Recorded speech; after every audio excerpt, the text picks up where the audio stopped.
Welcome, and thank you for joining me. I'm going to show you how I did my latest song,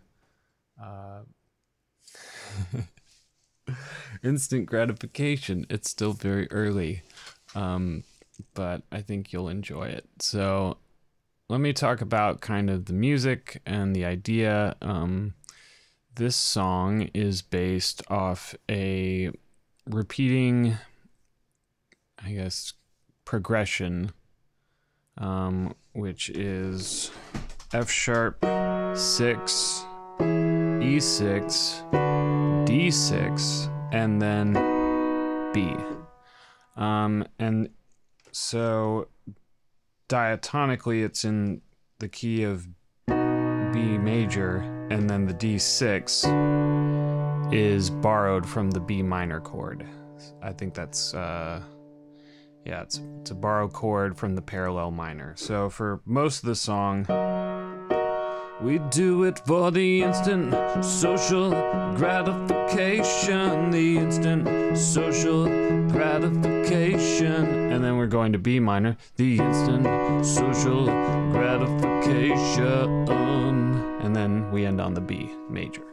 So that's kind of and that's the whole song. So it's just 4 chords for the whole song. And it came to me at like 2 o'clock in the morning, I think over a year ago. And I was up and I made a little rough demo recording of it on my phone. And I was like, okay, I can't sleep. Let's go upstairs and do it. So I did it, and it was just a guitar and vocal. And so this is kind of the guitar that I came up with. And it goes like this.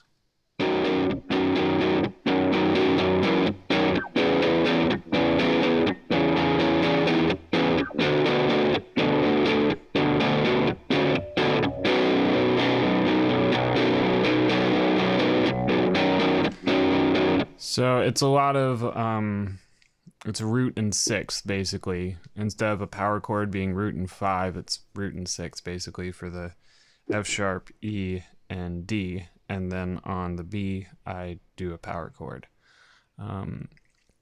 So that's kind of how it evolved. And I had the chorus, and then I needed to figure out what the verses were going to be. So for the verses, we just kind of drop it to the bass.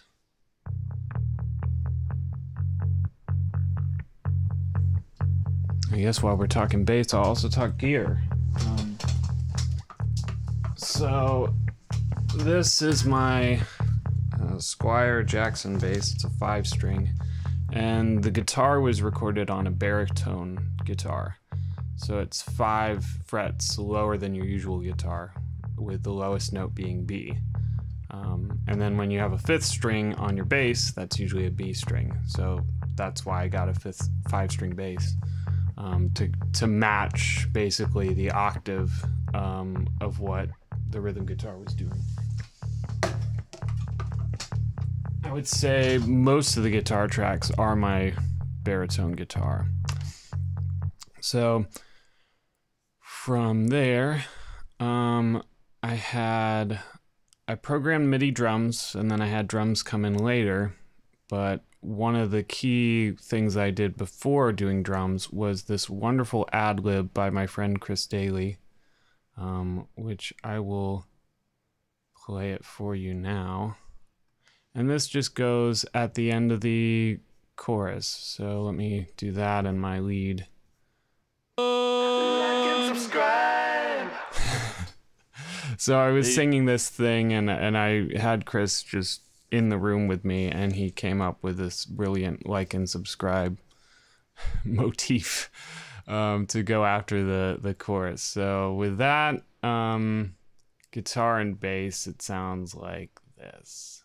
We do it for the instant social gratification, the instant social gratification, the instant social gratification.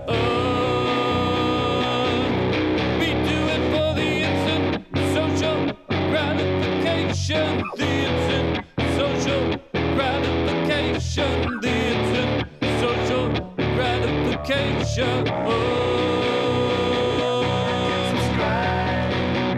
And I think that like and subscribe is everybody's favorite part of the song.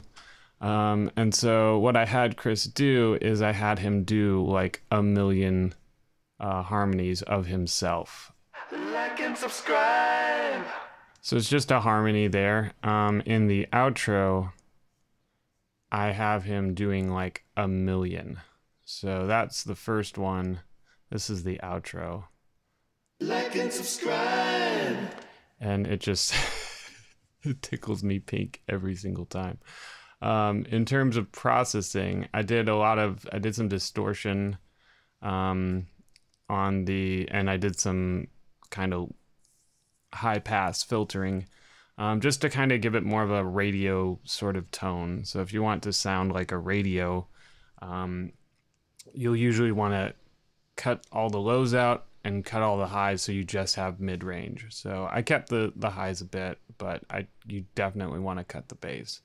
So and then you just add distortion and it sounds like a radio or you're running through an old guitar amp. So again, and then another thing I did was I panned it. So it's called automation, is where you pan it. So if you want to just pan on its own. So I have it starting in the left and I have it just going all the way to the right. And I just think that's just so fitting. So all my guitars I run through Line 6's Helix Native. So with varying amps, usually it's just an amp and a cabinet. I don't really get fancy with effects most of the time, and a little reverb on there. And then on top of that, I've got U80's Pultec EQs. So this is the big money guitar setting, and it's brilliant. It's really, every time, I think the traditional setting boosts at 500 if I'm not mistaken, but like even the preset, like it's just like, oh, that's where all the guitars are now, great. So let me play that soloed and you can hear kind of what I'm talking about. So let me turn this one off.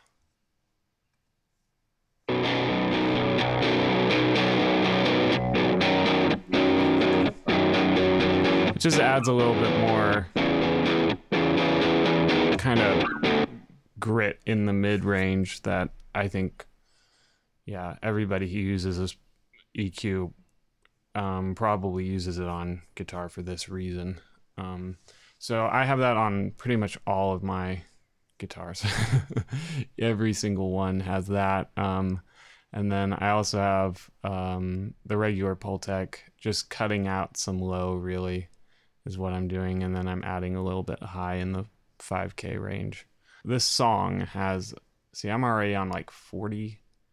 I think it's really in the 50s, if not that, even more, yeah. I do use groups, so, but yeah, it's like this is 70 tracks. So you have to be very selective on kind of what EQs you're showcasing in each instrument. So that's why everything I pretty much have will have a low cut or high pass filter, basically taking all the low end out. So the low end can stay with the bass and can stay with the drums, really. The next thing I want to talk about is processing on the bass. So bass, similarly, I use the Helix Native plugin. And I've just got a amp and a cabinet. And it's brilliant. So, but one thing I noticed when I was going through this original, there really wasn't much attack on it. So it's very bassy, very boomy, which is great, but it didn't have a lot of attack. So I tried kind of a variety of things, and I was like, let me just add the direct. So if I took the Helix Native off and just added it to it, and then, like I said, cut off the frequencies I don't need. I don't need double the bass if the bassier bass track is already here. So I cut that out and just got really the clicks. So this is the pick track basically.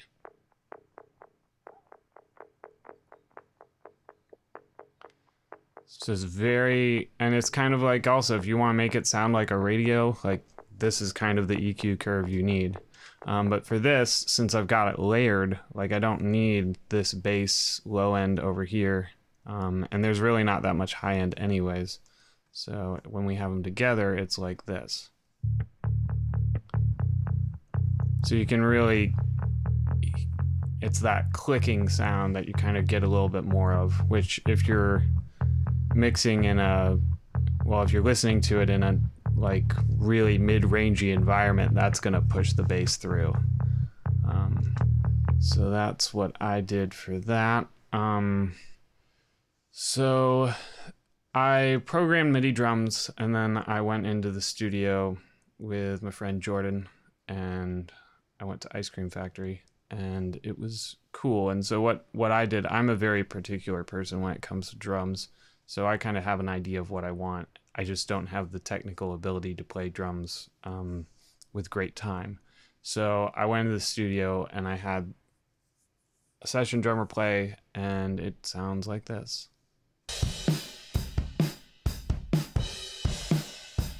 With some mixing, of course.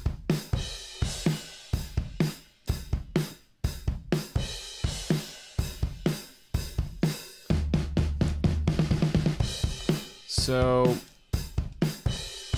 what happened is when you go to a studio, they mic every single drum and every single possible configuration you need, so you're flexible if you need something ever. So I didn't use every single track. There's a hi-hats track that I'm only using in the verses, really, just to kind of push the hi-hat accents a little bit forward. So if we listen to it, you can't even hear it, it's quiet. But there's this kind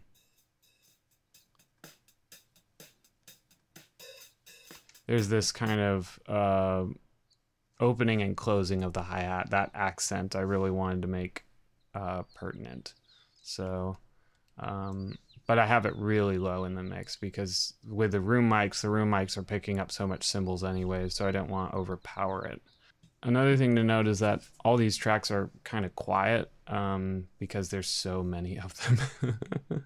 So in addition to that, I've got two kind of overheady or center kit ones as well. So like all the non direct mics are gonna sound like this. And it's pretty balanced. I think Jordan's a really good player when it comes to balancing, and we kind of went over the kit and just kind of saw what worked best for the song. And then if we throw in like the kick, that's where you get really, you know, that kind of driving beat. Oh, here's even more overheads. So that's all your cymbals right there. And then there's two direct mics on the toms, which you probably won't hear just yet.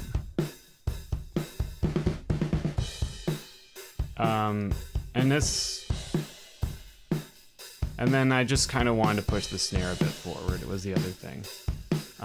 But you can see, like, you're getting so much cymbals. Like, I don't need a hi-hat mic in this scenario.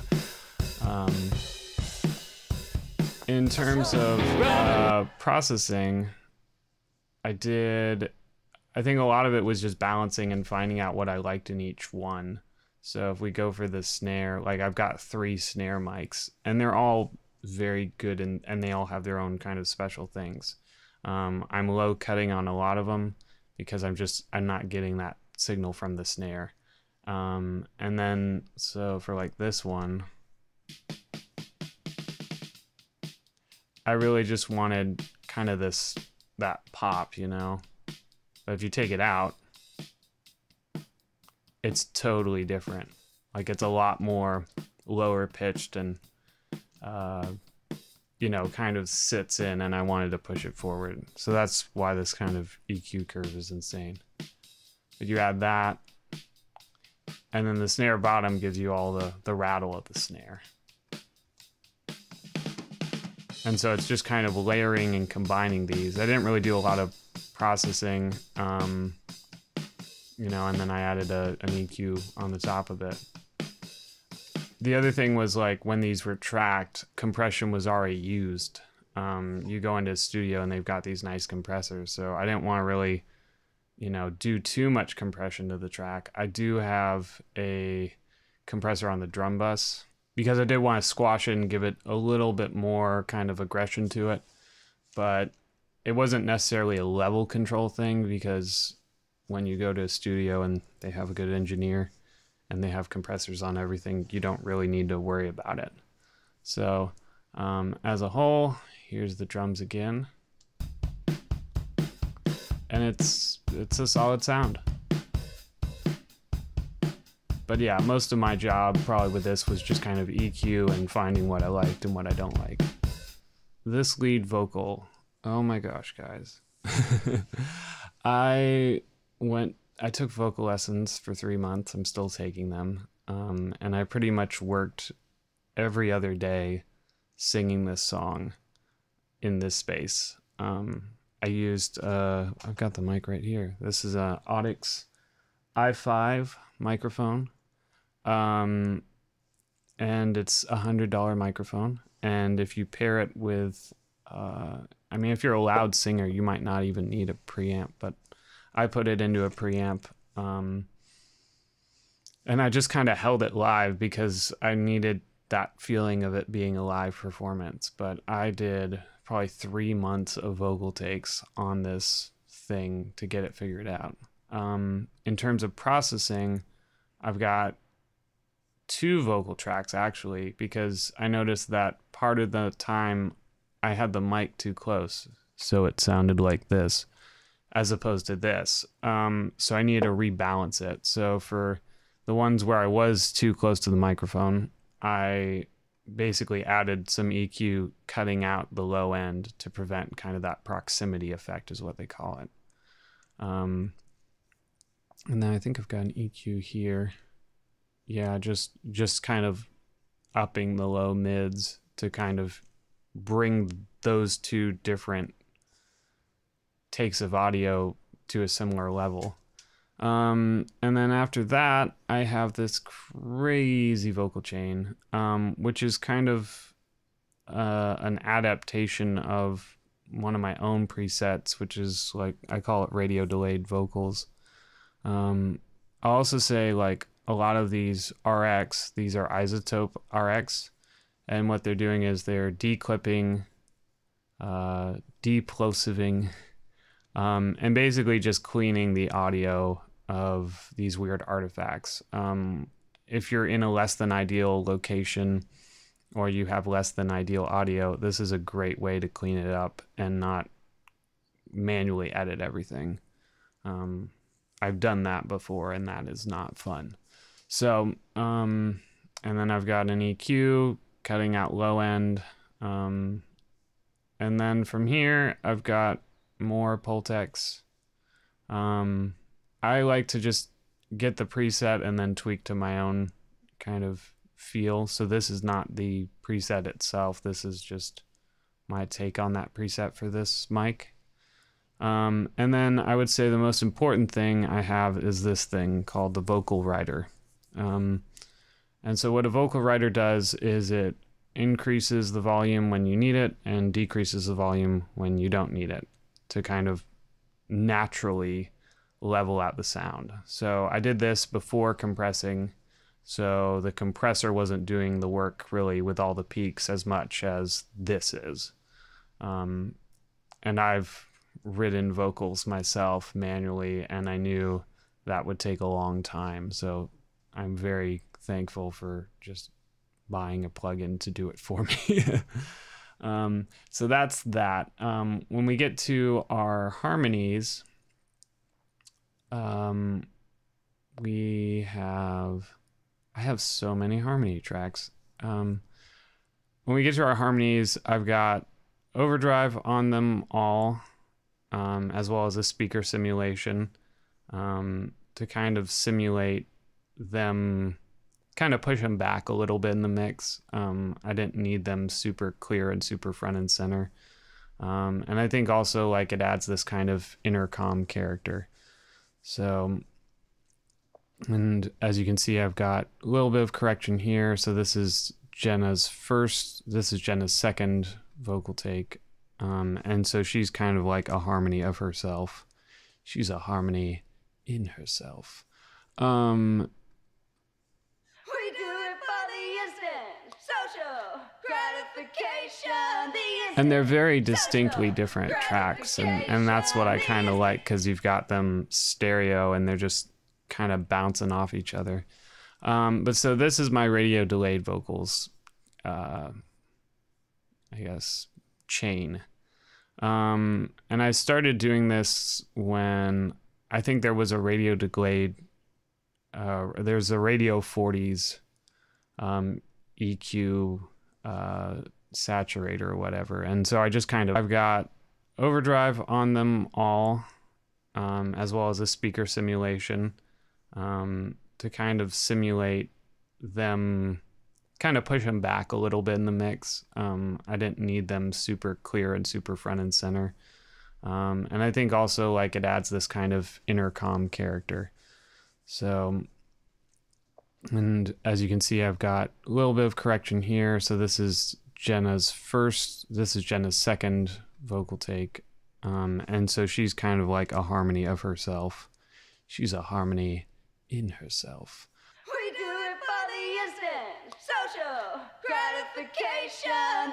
And they're very distinctly different tracks, and that's what I kind of like, because you've got them stereo and they're just kind of bouncing off each other. But so this is my radio delayed vocals, I guess, chain. And I started doing this when I think there was a radio delayed, there's a Radio 40s EQ saturator or whatever. And so I just kind of took that to the next level. I added some nifty things. So I've got EQ, compression, Radio 40s, and then I usually have this echo on, and it adds a fun effect. But instead of doing that on all of these, I just routed it to my echo bus. So that's why that's off. And then I have more saturation, because you can never have enough. So let me do like everything without the plugins. We do it for the instant. Very clear. Gratification, the instant. Social gratification, the instant. Social gratification. And I'll also note that like there really isn't that much low end in her voice anyways. So it's not like, you know, it needed it, but it just adds this character that I just love. We do it for the instant. Especially in the left ear. Gratification, the instant. Social gratification, the instant. Social grat. So, so I have her, and then I have Chris, Chris is a great guy because he's very, Chris and Carolyn, both very good singers in terms of consistency. When Jenna and I sing, I think we are very more improvisational, and I know I'm all over the place. That's why I had to go to lessons for 3 months to get more consistent. But this is his harmony, and I think this is the only one he has of the choruses sections. We do it for the instant social gratification. And he's panned right, The instant social gratification. kind of to balance out everything else. Gratification. So pretty standard, nothing crazy. And I'm running him through the distortion and everything as well. Next is Carolyn. And with Carolyn, I have some EQ. I wanted to make sure her kind of speech frequencies, which is around the 1 or 2K, kind of land a bit more and push through, because when you have 4 other vocalists, technically, and a bunch of instruments, you really need to kind of have your sibilant sounds push through the mix so people can hear what you're saying. So I've got that, and then I've got a breath control. And I did a lot of breath control on everyone. Just because when you have a vocal and then you're distorting it, and you're adding all this saturation stuff on top of it, the breaths become a lot more noticeable then. If it's a very clean vocal, you usually don't have to worry about it. But if you're running all this, overdrive and distortion, you really gotta kind of watch it, because the mic's then more sensitive. So here she is. We do it for the instant social gratification. The instant social gratification. The instant social gratification. Very nice. Carolyn and I wrote the lyrics together, and we've been working on this thing for a very long time. So we're both very happy it's coming out. So on top of that, before I did any of that really, I added a bunch more guitars. So as you can kind of see, these are all my guitars here. So the first verse, it doesn't build, but in the second chorus, we have another guitar coming here. So let me play that for you. And it's a really interesting part. And also you'll notice there's not much low end on this because there's so much stuff going on.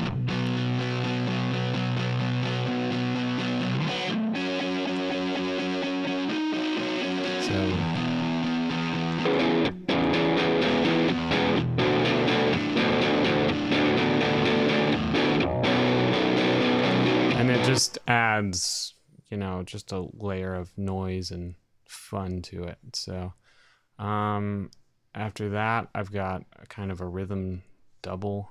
I think it's an octave, actually, but yes, I believe it's an octave played on a different guitar.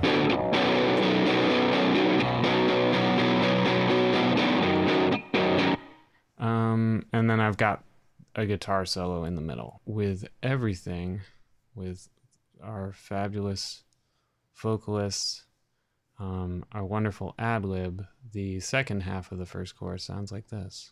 We do it for the instant social gratification. The instant social gratification. The instant social gratification.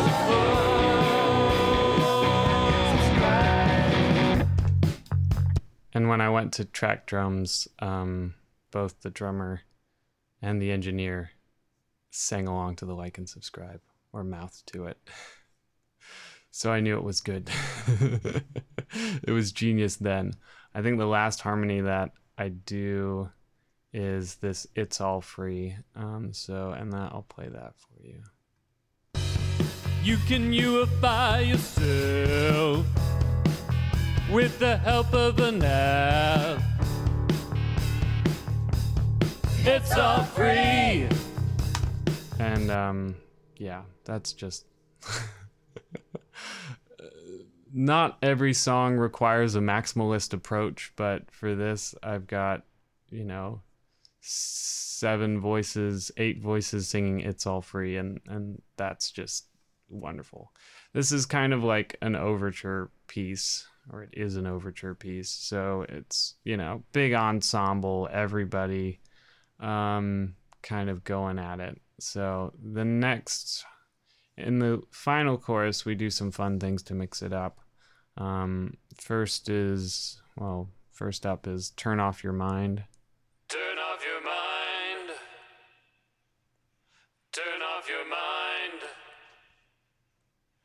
Turn off your mind. Turn off your mind. And that was like my first successful time ever doing harmonies. Mainly thanks to my vocal coach, Caleb DeCasper. It's been, a lot of work and changed kind of my approach and my understanding of singing profoundly. Because usually I would just have Chris do these sorts of things for me because I couldn't, but I was able to knock it out this time. So we've got those, and these this was kind of the last thing I did. Turn off your mind. Turn off your mind. And turn off your mind. One thing that makes this harmony difficult is that it's in B minor halfway through the song. So listen to it. So it's a minor harmony. Or it's like I have to switch into B minor when I'm doing the harmony. And that made things difficult on the harmony side for a lot of reasons. Like I had to spend a lot of time figuring it out. And I think when I originally thought about it, when I originally wrote it down in sheet music, it was, I thought it was turn off your mind. And when you have 3 notes, more likely than not, and you're switching from a minor to a major, one of those is going to be a note that needs to change during the D chord.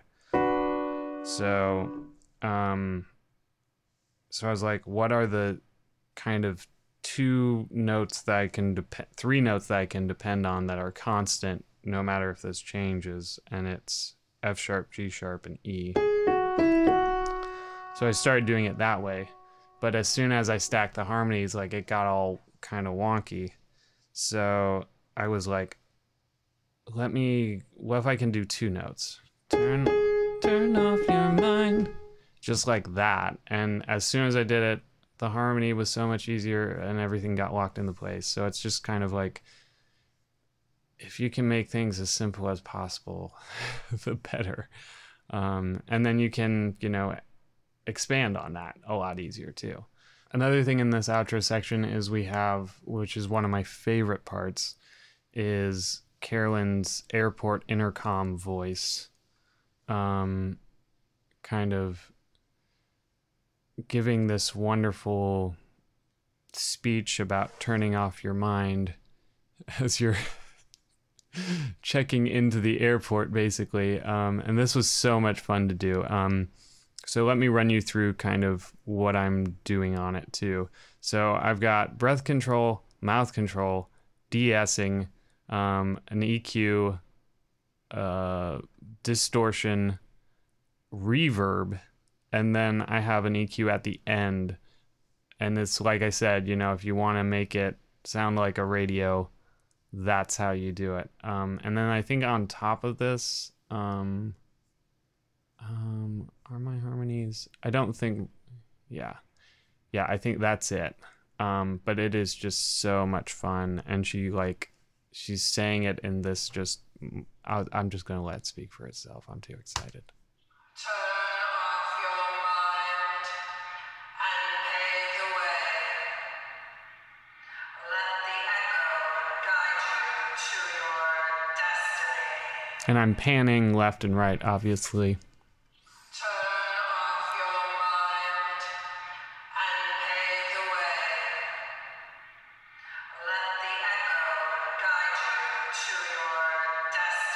And to me, that just sounds like something you'd hear at an airport.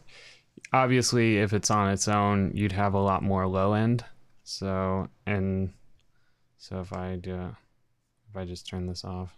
Turn off your mind and pave the way. But I took that low end out,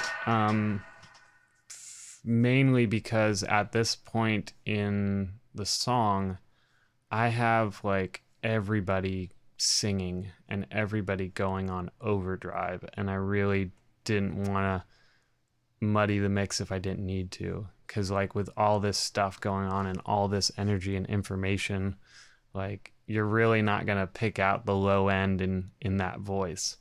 And it was just, yeah, that was a very fun recording session. And then we redid it again later, because I feel like we're always improving and we're changing, we're swapping lyrics and stuff like that. And I'm very happy with this final project. So, without further ado, I think I'm just going to play this outro for all of y'all to enjoy. I'll play the guitar solo first. And I will say that the cool thing about this guitar solo is what I have is it panning. So for the solo, it's center. It's actually one left. Probably should have been one. So probably should have been center. But I have it center or one left. And then it goes left all the way here.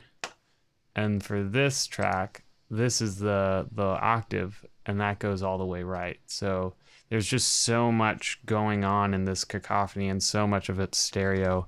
And I also referenced in mono too when I did the mix, which was no easy feat either, to balance everything when it gets collapsed into mono. But you'll see, I would strongly recommend listening to this with both earphones in, because you're going to hear so much stuff going back and forth in such a insane and delightful way. So here we go.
One last thing I'd like to point out is that this was not mastered.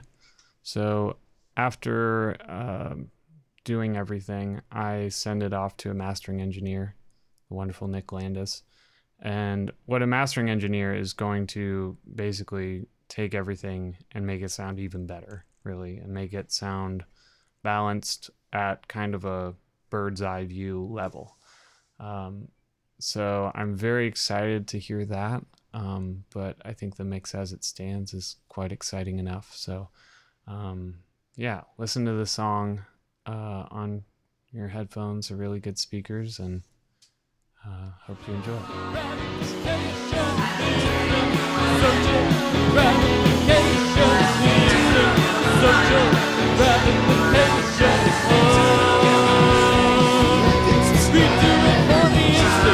Social gratification, social